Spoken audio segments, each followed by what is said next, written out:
ओ madam कितना कपड़ा लिया आपने? 5। कैसे लगा आपको हमारा सर्विस? आपको सर्विस कैसे लगा हमारा?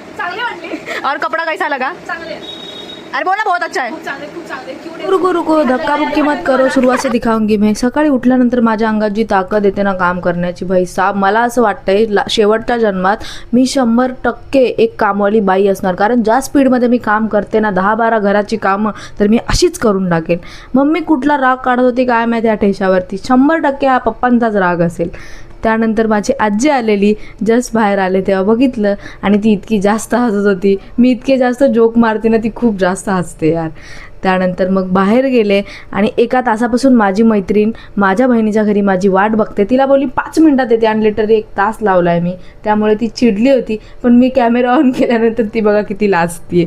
सो आम्ही ना कपड्यांचा स्टॉल टाकला आहे, म्हणजे अजून लावायचा बाकी आहे. माल आला आहे पण आम्हाला जागा भेटत नाही आहे म्हणून आम्ही टाकला नाही आहे अजून. सो मी टाकल्यानंतर तुम्हाला नक्की लोकेशन सांगेल. त्यानंतर मग घरी आले आणि मस्तपैकी कचोरी बनवली होती यार आज. So thank you so